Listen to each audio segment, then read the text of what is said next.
so mentoring is a very important part of what we do at Karm. Mm, Each girl gets one mentor for 3 years of their lives with us. And that really sort of opens up their minds, their, ability to think and dream big, mm, but goals that are achievable. yeah. And financial independence being one of or the most important thing that we do at Karm. I surround myself with people who are inspiring and who know much more than I do. Mm, And I think that sort of is very important to me, mm, having the right kind of people around me, yeah. having the right kind of information. And I'm always looking for people from whom I can learn how our parents bring us up and how we view ourselves. But Mm, of course, when I step out, into the world of work and I see what happens around, I know people look at me differently, and that's all right. It's I think my work speaks louder than what my gender can. Hi, Radhika, and welcome to the About Her Show, a show where we get trailblazing women to share the story of their lives with us, to tell us Thank about their, you're welcome, successes, challenges, failures, all of it. And while they get a platform to showcase themselves, they help us inspire other women, women who are listening in, but for some reason are not able to, pursue their dreams, passions, hobbies, whatever it may be. And along with women, we also get men on the show, men who you. champion such women. Because we believe that for a truly gender inclusive world, men and women need to be allies in this journey. So, a very, very warm welcome to you. And finally, we are here. Yes, thank you so much. I'm really excited, little nervous, but looking forward to our conversation. Thank you for Well, inviting nothing me. to be nervous about, just a conversation. All right. So, a little icebreaker. So, if you could tell us a little bit about your early life, your childhood, parental influences, and if you think any of those are the reason why or who you are today. Okay, those are many questions in one, but yeah, I'm a Delhi girl, come from a middle class family. When you asked about whether my growing up years, my parents, whether they've played a role in who I am today, I think they've played a very, very big part in the way they brought us up, like my sister and me.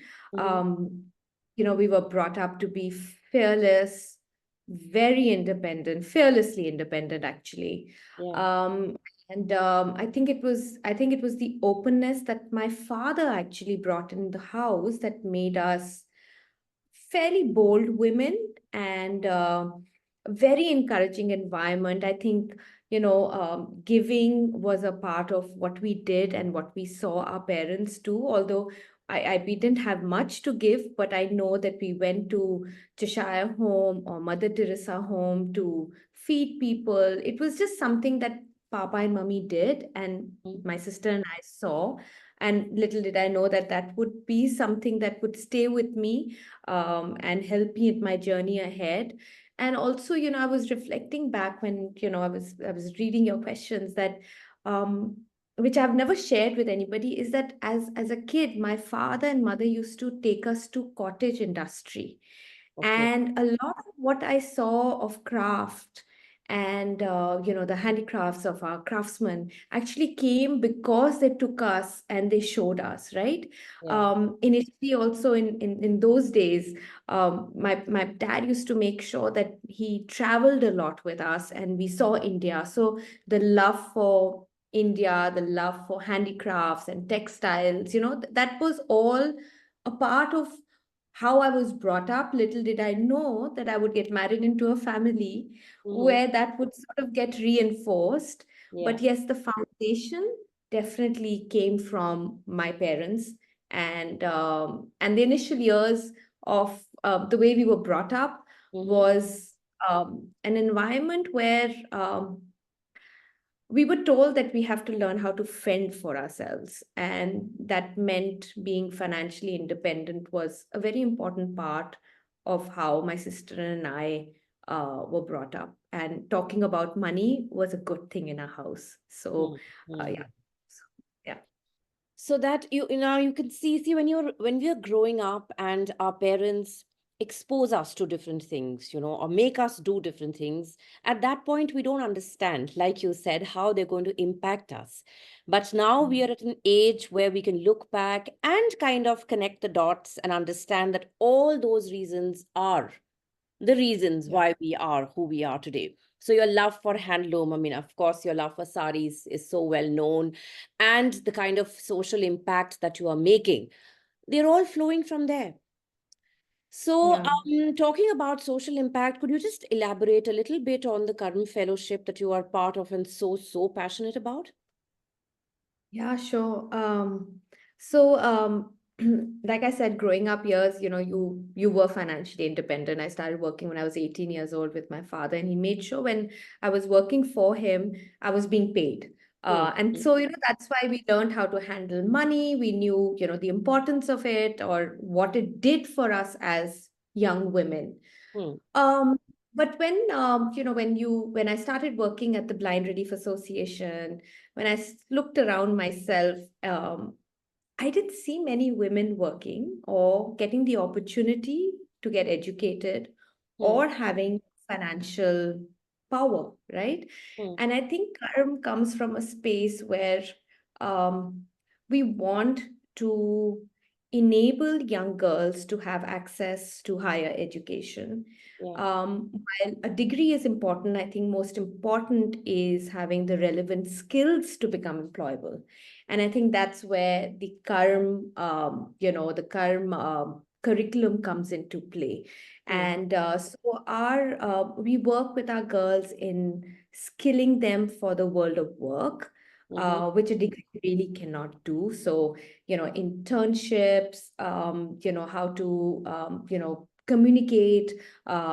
And these are girls who come from very underserved communities. So they don't have access to these facilities, right? yeah, And from my own experience in life, I've been pretty fortunate to have some amazing mentors who have guided me. And I hmm, realized that as a young girl, that really played a very important role in my life. yeah, And so mentoring is a very important part of what we do at Karm. hmm, Each girl gets one mentor for 3 years of their lives with us. And that really sort of opens up their minds, their, ability to think and dream big, hmm, but goals that are achievable. yeah. And financial independence being one of or the most important thing that we do at Karm. Okay. Excellent. I think it is so essential because this is something that we still are leaving out, in the sense that I think even parents of girls, while they are all about giving equal opportunity in terms of education and maybe employment also to an extent, but somewhere, still, we are second rate or second grade, if I may say so, when it comes to being financially independent, because somewhere we still believe that it is the husband, it is the father, or it is the brother, something like that.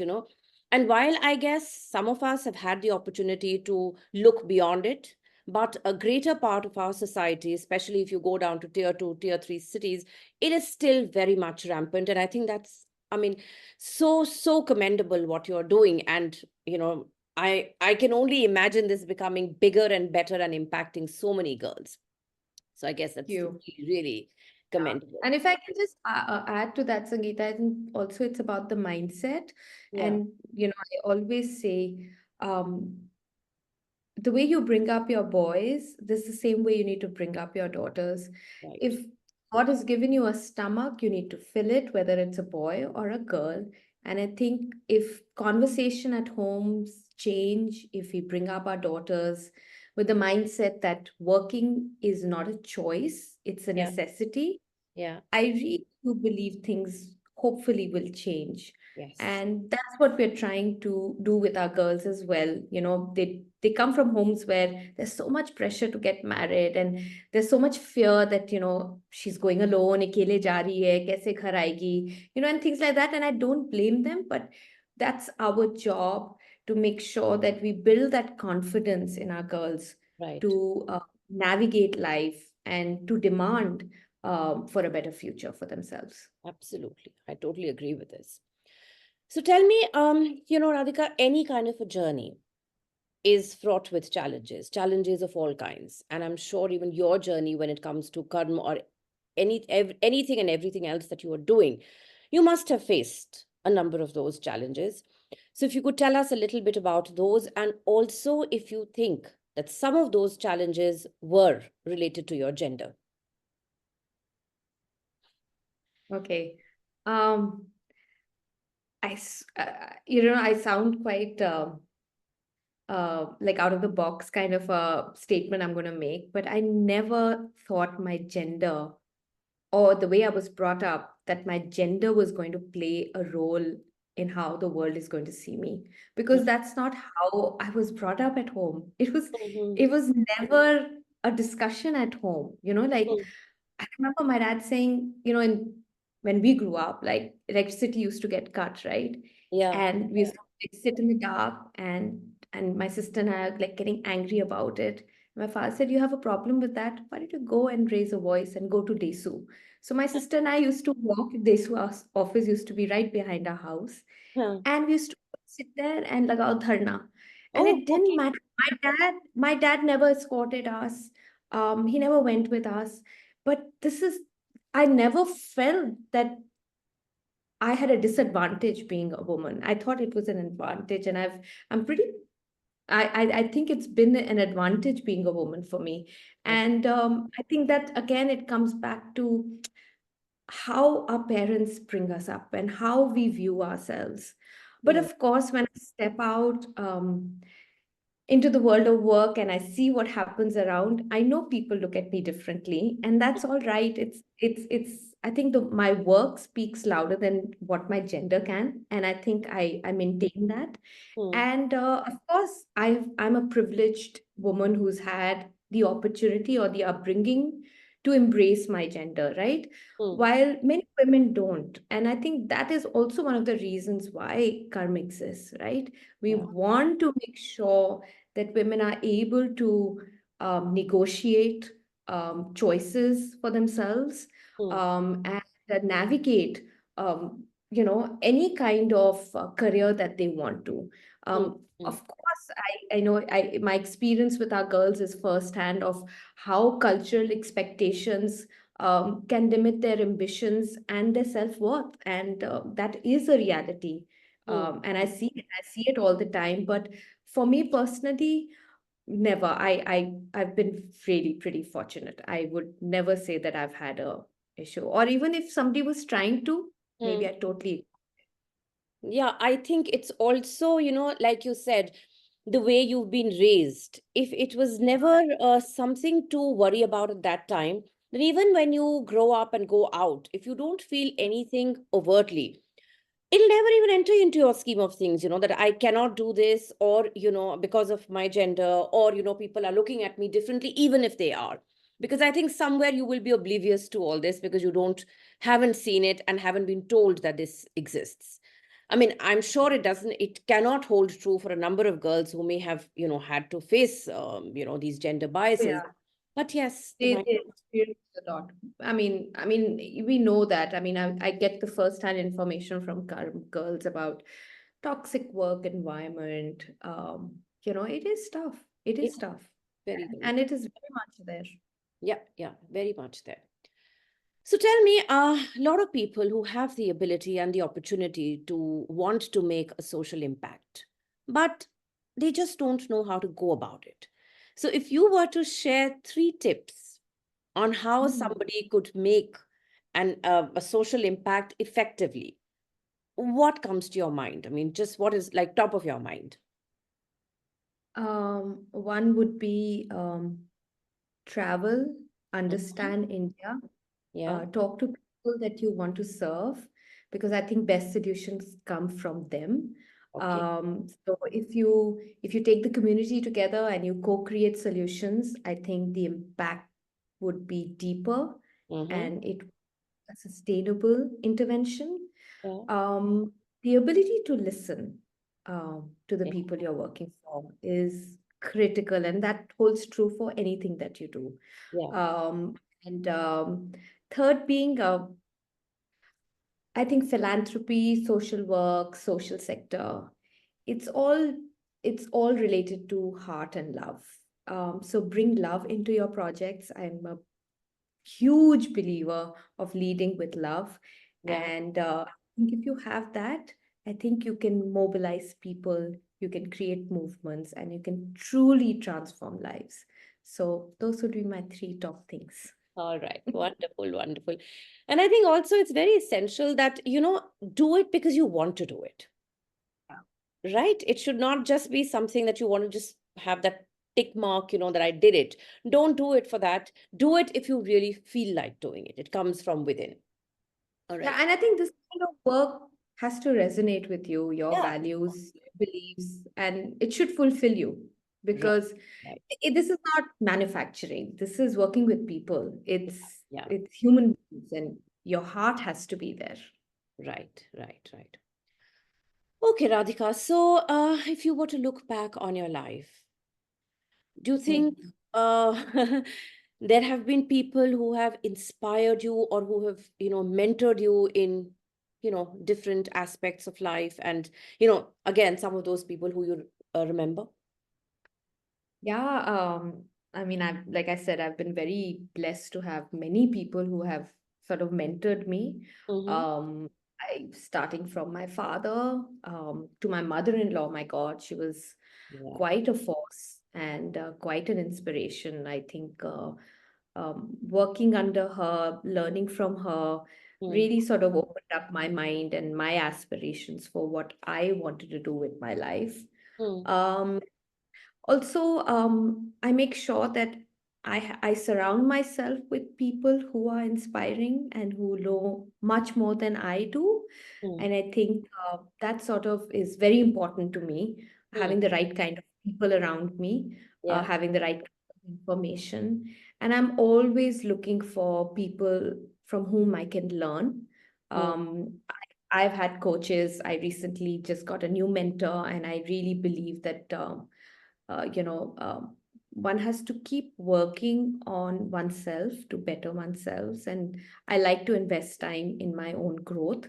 mm, And also, I don't think I want to be like anybody, but I just want to be the, really sounds horrid, but really want to be the best version of myself, right? I want to be myself, and I want people to recognize me as Radhika, not Radhika Burman or Radhika Bharat Ram, but just Radhika. And that's the person that I am. So really embracing who I am fully and totally. Yeah. I think that's a wonderful thought. Yes, why should you be known only by your last name? You are you, Yeah. right? The last name, yes, it is the last name. It is not the first name. So there is a reason behind this. So, Yeah, fun. I never thought of it like that. But yeah, I mean, I'm extremely proud of the legacy and what it brings to it. yeah. But I think people are more than just their names. Yeah, yeah, totally, totally. And if you're looking to better yourself and becoming a better version of yourself, I think it just shows your, mindset, the growth and evolution, which is so part of you. Because I think you should always be comparing yourself to you. Why should you be looking at anyone else, right? Okay. So this brings me to my next question, which is I think every woman and especially a working woman's dilemma, which is balancing the personal and the professional. Because though of course even men have to do it, I will not deny that because everybody has these two sides to their lives. But somehow society puts more pressure on women when it comes to their families and children and caregiving and all these other responsibilities, because of which we find it tougher than men. So, what do Yeah. you have to say about it, and how do you do it in your own life? Mm. Okay, so I've been very smart about this, and I Okay. always tell my Karm girls, create an ecosystem around you that supports you. So I've been extremely fortunate to have a very understanding home, Mm, whether it's my parents or my in-laws, my husband, and really, I mean, I come from a space of privilege. So I mm, have an army of people who can support me, right? So I use that well. I'm a very, very organized person. mm, So I make sure that I have a routine and discipline that I sort of, you know, I need it if I want to be able to achieve the things that I want to achieve. And I do have many commitments and many organizations that I'm part of. So Mm. if I'm not organized, it's not going to work. Right. Also, the ability to say that I can't have it all. You Yeah. have to make a choice, right? And I think that realization it comes with experience that, eventually you have to learn how to say no, and Yeah. you have to do what really works for you. Right. And I really do believe that there is no perfect balance between personal and professional. Sometimes your professional demands will be more, sometimes your personal demands are going to be more. You just have to be very disciplined and organized to manage it. Right. Sometimes our work really requires us, and there's lots happening, and the family needs to be just understanding that my personal space is not working right now, and just hold Right. on and support me, right? Mm-hmm. Most of the times, I think we women are scared to ask for help. Yes. And I think that is probably the biggest mistake we make. I think we have to ask for help, whether it's in the companies we work, or is it at home, or is it with our families, friends. Um, it doesn't make you weak. I think it really makes you stronger if you ask for help. So that's really, really important. And I do that. And yeah, sometimes you feel the pressure, Yeah. but that's it. That's a choice I have made for myself. Right, right, right. So many, I think, critical things you've pointed out, the fact that, yes, you have to be able to seek help because I think a lot of times, and maybe again, it's the way we've been raised, most women, we've been told that it is your responsibility, everything.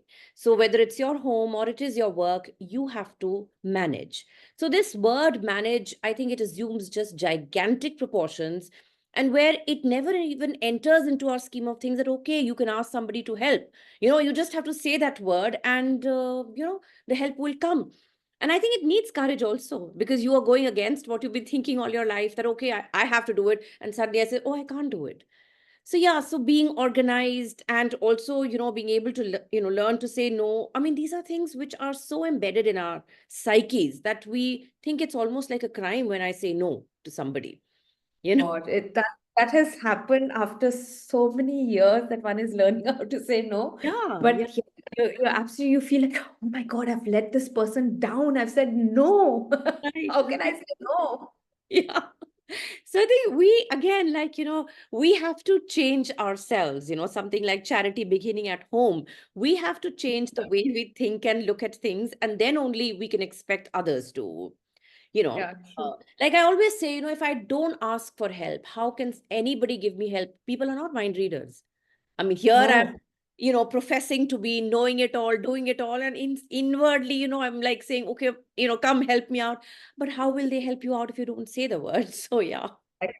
Exactly. All right. So Radhika, of course, life has, many ups and downs, and we have to constantly face, good, things and bad things, like to be putting it very, very simply. But sometimes these setbacks and disappointments can really get to us. So if that were to happen to you, or if that has happened to you, how do you usually cope up? What is it? Again, some techniques that you have managed to figure out with time and experience that you use? Hmm.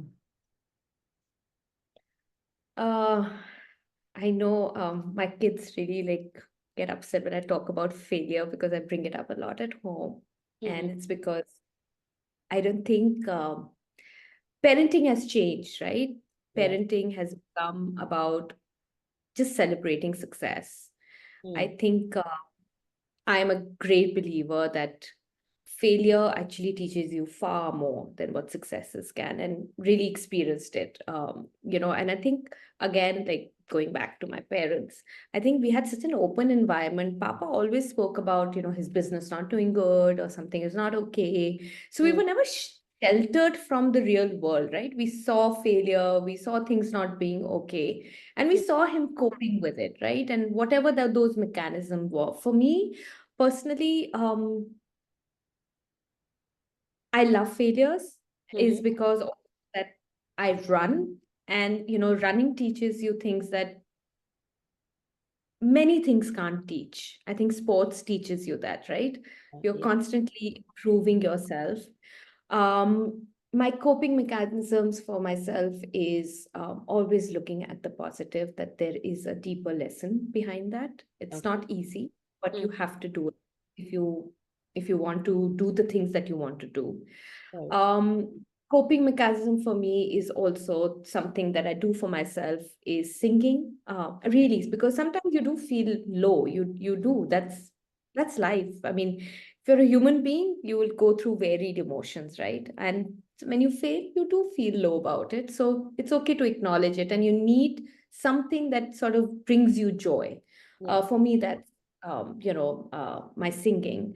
And I always feel that there is a there is a reason why this didn't work out. Yeah. Maybe I'm not able to see it immediately, Yeah. but in the long run, I will be able to recognize that. But having said that, I think this experience comes with age. Yeah. Yeah. Again, right? While we can have these conversations with our children, which we do, and we must, and I urge parents to talk about failures Mm, and to not shelter them from that, because their biggest learnings will happen from there. And the earlier that they learn, the better it is for them.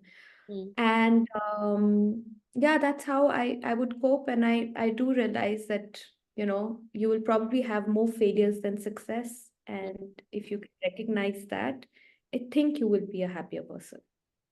True, true. I think rather than looking at failure as the end of it all, we should Yeah. look at it as an opportunity to learn from, because I Yeah. think the failure is trying to teach you something. So again, having that positive mindset will help you look at what it is trying to teach you rather than looking at it as being, the end of the world and it's doomsday and all of that. And Yeah. made a very critical point that this is what we have to teach our children, that failures will be there, probably more than successes. And if they are there, it's okay. You know, Yeah. there is a reason why it has happened. And, you have to just believe that. And someday you will see that reason, maybe not now, but it will. Okay. So, Radhika, the next question is, of course, like you're surrounded by girls. You have a daughter, and I'm in the Karm, of course, you have so many young girls who are there with you, as I said. So, if you were to offer some Mm. advice to the young girls of today, girls who are in the age bracket of maybe 19, 20, 21, on the threshold of their personal and professional lives, what would you tell them? And in particular, I want you to talk about how important it is for women to be financially independent. I know we've spoken about it earlier, but I want to kind of emphasize on this once again. Okay. Um, Two young girls, which I also tell my daughter, and she's gonna kill me if she hears this podcast. I think a sense of discipline and routine is critical. Yeah, I'm I think I can't it is so important for your peace of mind and for the kind of life you want ahead of you, right? right. The other one would be for youngsters in general, whether whichever gender, is work. If you're 18 years old and you can get an internship, work and earn that extra money, I think that really sort of motivates you to have your own money, to Yeah, have your self-worth. Um, I think working is a very, very essential um, essential part of what you do in life. yeah, And the sooner you begin, the better clarity you get of what you don't want to do in life. right. Um, and that's what I tell the Karm girls, and I tell my kids also that, work, get internships, earn your little bit of money. It's a really good feeling to have your own money and your own bank account. I feel also as and they're very young, 18 and 19 is they're still very young. I think parents play a very, very important part in having the right conversation with youngsters, right? Your 18-year-olds, young adults at home. I mean, conversations around your purpose in life. I know it's deep, but it's very important that we should have conversation with the next gen about their purpose and what they are aspiring for themselves and what they hope Mm, their life would be like. Also, I would also say that for young girls especially, is that seek out and go and get yourself a mentor. mm, Phenomenal things happen when you have someone who you can talk to, and talk about career guidance. I can't tell you how transformational it is when you have somebody who is not within your family, who's outside your family, mm, who sees you as an individual, who sees you as your own person. mm. And I think mentor can really truly transform one's life. So that would probably be my few things that I would say to young girls or even young boys, that they Mm. should seek and get a mentor. Yeah. And why do you think financial independence, I mean, drilling that sense of wanting to be financially independent is more important for girls? Because I've also seen that a lot of young girls, if they just tend to get complacent, if they get married into good families where they know there is enough money. Even women I know around me who are just like okay with it. So Yeah. sometimes I feel, why is it that they don't understand? So maybe you can shed some light on that. Yeah, yeah. I think that's again goes back to your purpose in life. I think if Mm. when you know your purpose, I think it sort of helps you. Yeah. I truly believe financial independence for women is non-negotiable. Mm. We all need to be financially independent.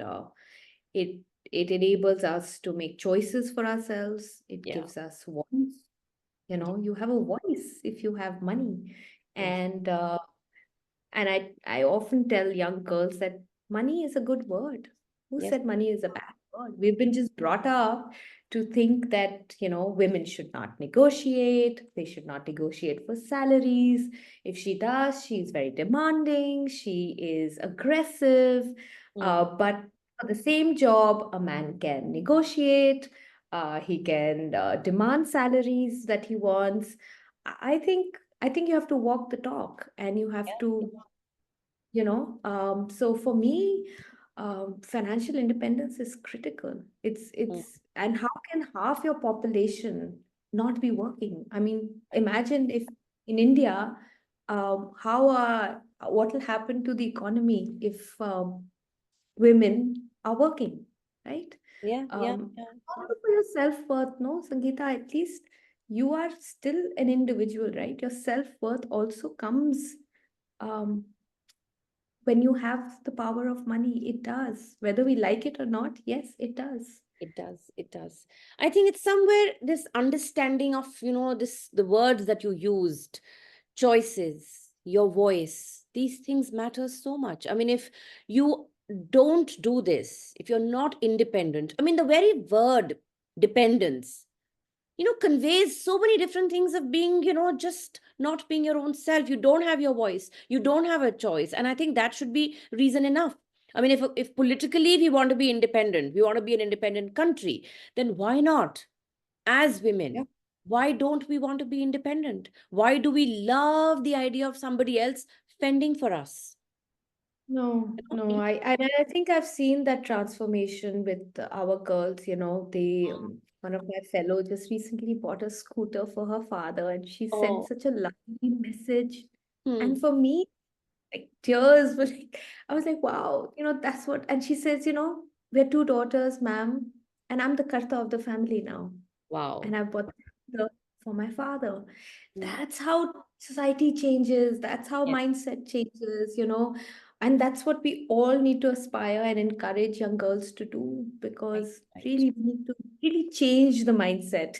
Yeah, I agree. So, Radhika, if we look around us, we see that women have indeed come a long way from where they were, say, from where we were maybe 20, 30, 40 years ago to now. So, there are women in every walk of life, and not only their presence, but the fact, that they're doing so well for themselves, right? But again, as I said, if you look around you, you see they are still facing a number of biases, a number of challenges. So, what are some of those challenges which you still think which we need to do away with as quickly as possible? Um, I think access to education for young women is critical because I think education is transformational in every way. Right. Um, Typically, higher education is not something that families want to still fund, right? Par ki karegi kya, right? Right. Right. Uh, that is one very real barrier for women. Mm. Um, Equal pay, I think lots have been spoken about. Right. That is a reality. Mm. Um, I think we touched upon this, and I didn't speak much about it. Was also caregiving, right? Yeah. If we want women to succeed in the world of work, Mm. um, care support has to be there. Right. Right. Um, and if you look at data, while of course women are entering the workforce, by the time they turn probably 30 to 35 is when they quit working. Mm. Now, that slippage needs to be taken care of. Correct. Yeah. Yeah. And that would happen only when, there are policies that support women. Mm. Giving is a ecosystem that they can access. Mm. I think these are some barriers or biases Mm. that still exist and still need to be worked on. Right, right, yes. So, of course, there is a lot of work that is being done, has been done, but we still have these things which are pretty glaring, and they Yeah. make, like it seem very difficult, but I guess, we'll get there someday. So, in this scheme of things, what do you think conversations like the one we are having right now and platforms like these, what role do you think they can play in helping us, deal with or overcome these barriers? I think conversations are very, very important. I think people to see young girls to see women like you and me and many others. There's so Yeah. many amazing, amazing women doing some amazing work. I Yeah. think it makes it real. Yes. I think role modeling, having access to conversation like these, makes you believe and gives you the ability, encouragement to move forward. And we all need that. We all look for role models. I think Yes. more realistic role modeling models available is important. I think what Yeah. you're doing is really, really important. And I think women supporting women is non-negotiable. I think we need to see more of that. Yes. That's the purpose of what the work we do is that to create a network of women who will support each other and lift each other and work with each other. Yeah. And unfortunately, there is not enough of that happening, but I'm sure it'll happen through many of us trying to create these different platforms for women. Yes. I think it is so essential because, like you said, realistic role modeling. That Yeah. I think is really the crux because you may see women out there, up there, but maybe for someone who is not from a very privileged background, it may seem like, oh my God, I can't do it because, for whatever XYZ reasons. But if they see women who seem more reachable and more realistic, they'll be also able to dream those dreams. Right, right. Yeah, of course. Yeah. Of course. Okay. So a question which is now totally unrelated and kind of, pretty much off the tangent. And Okay. that is what I call related to midlife rebooting.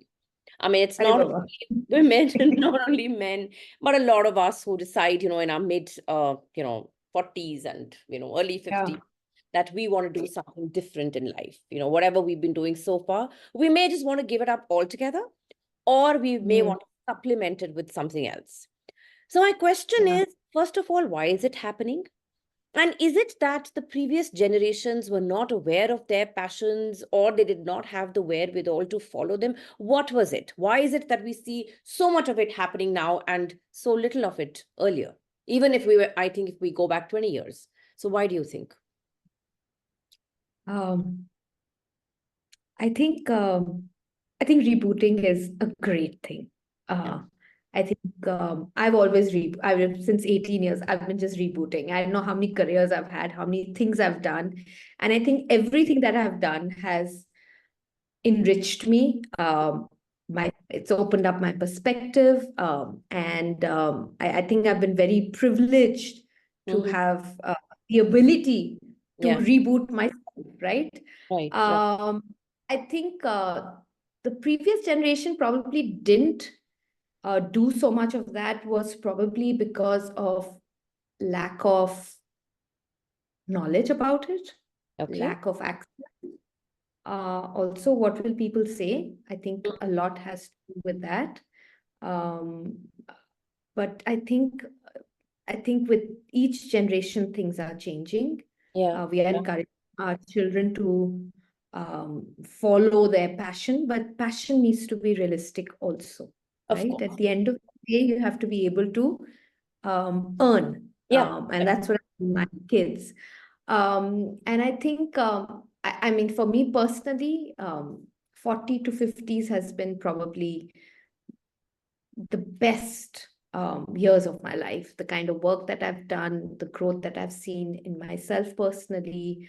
Mm. I think I found what I really want to do with my time, my purpose, and I'm happy that I was able to see that and have the platform available Yeah. to nurture these passions. So I feel I'm privileged to get that opportunity, and I see next 10 years of some more rebooting and maybe adding something and then Yeah. throwing away something that doesn't fulfill me. At the end of the day, whatever you do should really fulfill your values, your beliefs, and you as a person. If it's making you unhappy and people around you are not going to be happy, it's really not worth it. Yeah. Really not worth Yeah. it. Yeah. I totally agree. I always feel that these things that we keep adding on to our lives, Yeah. they're just filling up those little gaps. Gaps Yeah. which can become bigger if you don't, I mean, kind of deal with them. So you're just making Yeah. yourself, I mean, you're fulfilling yourself, enriching yourself with all these little things. Earlier, like you said, maybe there was lack of knowledge also. I mean, I think today Yeah. social media has a very integral role to play. So much And awareness, you know what many people more are. careers, right? So Yeah, many more careers also, right? Where would you absolutely. thought?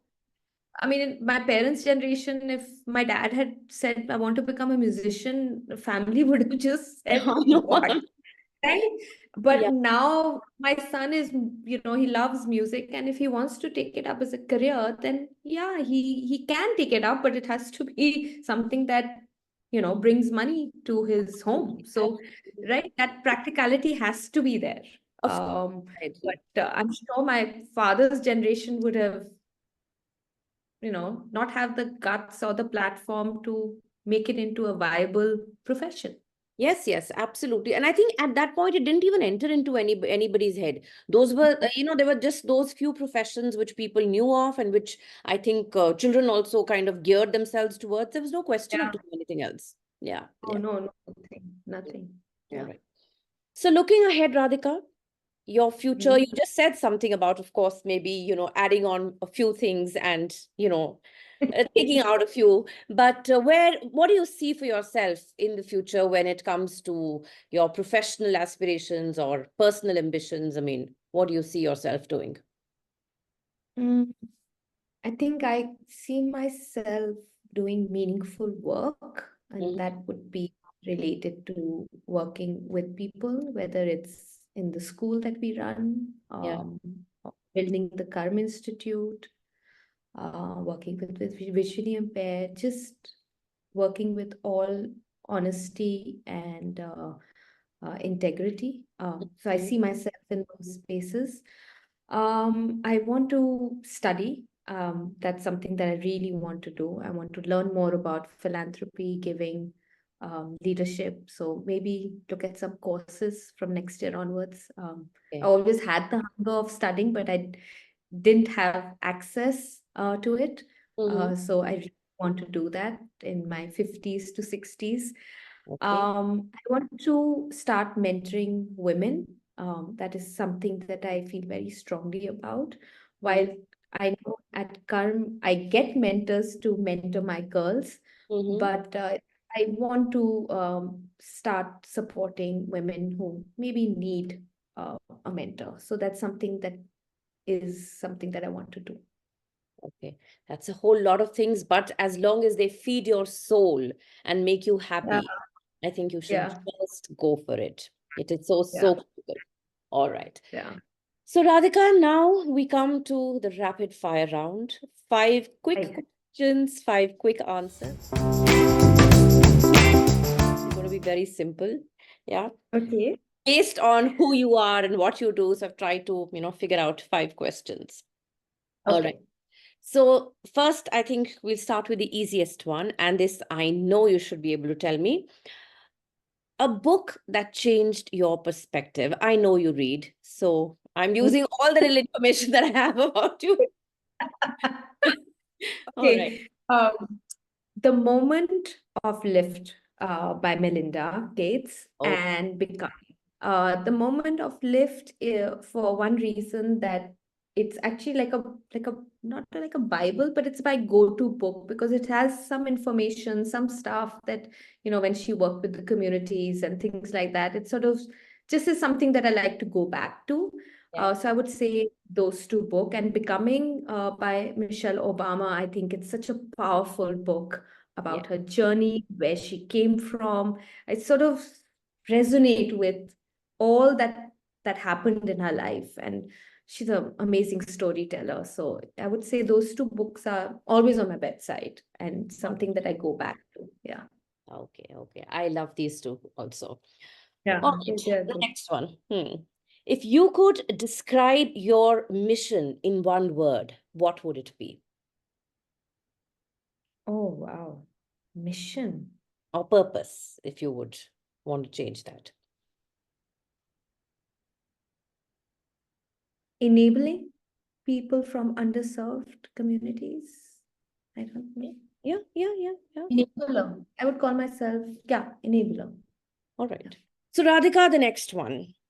Yes. Who's a woman in history you'd love to have dinner with?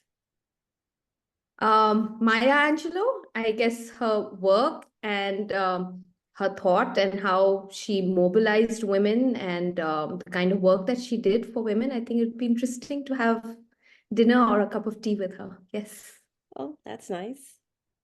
The next one. If you had a Yeah. superpower, what would it be?